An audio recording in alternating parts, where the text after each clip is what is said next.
Welcome back. Telangana food corporation chairman MA Faheem cyber crime పోలీసులను ఆశ్రయించారు.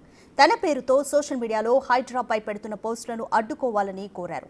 తప్పుడు ఆరోపణలతో తన పరువుకు భంగం కలిగించేలా ఫేస్బుక్, ట్విట్టర్లో పోస్టులు పెడుతున్నారని ఫిర్యాదు చేశారు. ఆయన అసత్య ప్రచారం చేస్తున్న వారిపై వెంటనే చర్యలు తీసుకోవాలని విజ్ఞప్తి చేశారు.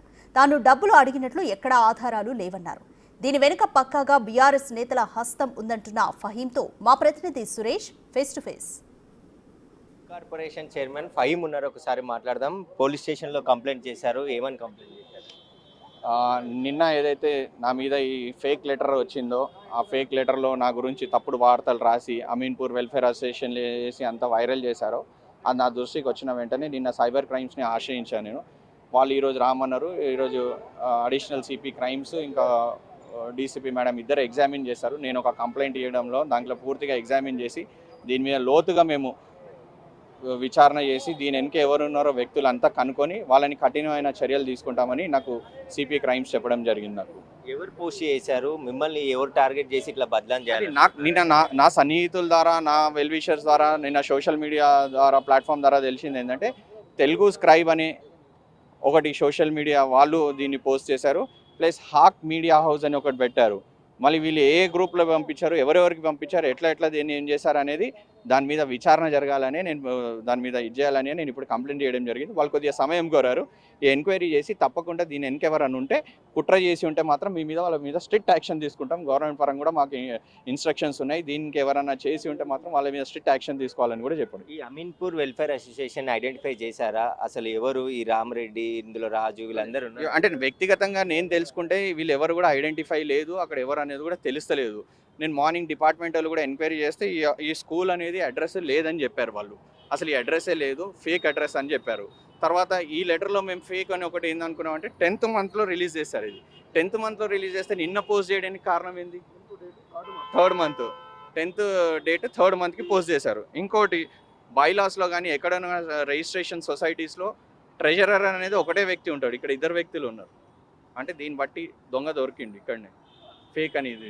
సో దానివల్లనే ఇది ఫేక్ అని తెలిసి నేను కూడా నా పరంగా నేను ఎక్కడైనా తప్పు చేస్తే నా మీద కూడా మీరు ఏదైనా ఎంక్వైరీ చేసుకోవచ్చు ప్రభుత్వ పరంగా నేను కూడా నేను సైబర్ క్రైమ్స్ వాళ్ళకి చెప్పడం జరిగింది. తప్పకుండా దీని వెనక ఎవరైనా కుట్ర చేస్తే వాళ్ళని బరాబర్ వదిలేదే లేదు. 7 వరకు అయితే ఆడవరకు లాఫుల్గా వాళ్ళని మాత్రం వాళ్ళతోటి ఏదేమైనా వాళ్ళని శిక్షించడం మాత్రం గ్యారెంటీ. అంటే అమీన్పూర్లో హైడ్రా గతంలో కూలగొట్టింది చాలా బిల్డింగ్స్ కానీ విల్లాస్ కానీ. అట్లాంటి సమయంలో ఆ కమిషనర్ పై కూడా కేసులు నమోదు చేశారు ఎవరైతే బెదిరింపులకు పాల్పడి. ఆ హైడ్రా కమిషనర్తో కూడా మాట్లాడినంటారు కదా, వాళ్ళు ఏం చెప్పారు? నేను హైడ్రా కమిషనర్ గారికి ఇది నిన్న లెటర్ వచ్చినాకనే ఇలా హైడ్రా కమిషనర్ అంటేనే అప్పుడే మాట్లాడా. అంతకుముందుకు నేను మాట్లాడా. ఎందుకంటే చట్టం పరంగా ప్రభుత్వం పరంగా ఏదైనా ప్రభుత్వంలో ఉండే ఏమైనా మంచి అభివృద్ధి కార్యక్రమాలు కానీ చట్టపరంగా ఏమైనా చేస్తుంటే నేనెందుకు ఇన్వాల్వ్ అవుతా అండి? నేనెందుకు పోతా? నేను ఇందాకనే చెప్పా కదా, ప్రభుత్వానికి కానీ ముఖ్యమంత్రి గారు కానీ ఏదైనా చెడు పేరు వచ్చే పని నేను ఎప్పుడు చేయను. ఫహీంని ఎందుకు టార్గెట్ చేసిరంటారు దీనికి సంబంధించి? అదే చెప్తున్నా, రాజకీయ కుట్ర నా వెనుక నడుస్తుందని ఇప్పుడు తెలిసింది నాకు. ఇన్ని రోజులు తెలియలేదు. ఈ లేఖ వచ్చినాక రాజకీయంగా నా మీద కుట్ర జరుగుతుంది. బహుశా నా ఎదుగుదల కొంతమంది ఓర్చలేక బీఆర్ఎస్ నాయకులు చీప్ పాలిటిక్స్ చేస్తారు. వాళ్ళు ఎమ్మెల్యేలు, ఎంపీలు చేసి చైర్మన్లను కూడా ఇప్పుడు బదలాం చేద్దాం ఈ ప్రభుత్వంలో అని వాళ్ళు ఏమైనా కంకణం కట్టుకుని ఉంటారు.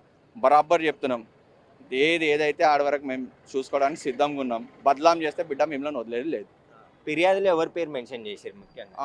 ఈ యూఆర్ఎల్ నిన్న ఎవరైతే పోస్ట్ చేశారో వాళ్ళ మీద చేశాను. Telugu Scribe and Hawk Media house మీద యూఆర్ఎల్ మీద నేను కంప్లైంట్ చేయడం జరిగింది. పోలీసులు ఏం చెప్పారండి? అదే దీని మీద లోతట్టుగా మేము ఎంక్వైరీ చేస్తాం, ఇన్వెస్టిగేషన్ చేసి కొద్దిగా సమయం కావాలి. ఎవరెవరు ఇక్కడ దీన్ని సర్క్యులేట్ చేశారు, ఎక్కడి నుంచి వచ్చింది, యూఆర్ఎల్ అనేది ఎట్లా షేర్ అయింది, ఎట్లా అయింది అనేది వాళ్ళ ఆస్పెక్ట్స్ ప్రకారం చేసుకొని నన్ను కబురు పంపించి పిలుస్తారని చెప్పింది.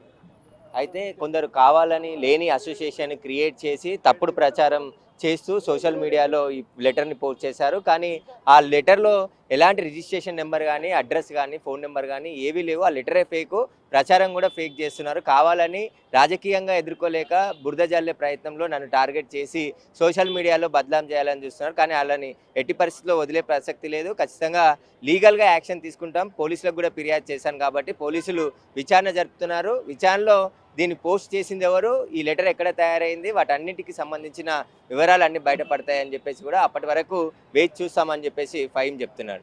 కెమెరామ్యాన్ సీనుతో సురేష్, బిగ్ టీవీ, హైదరాబాద్.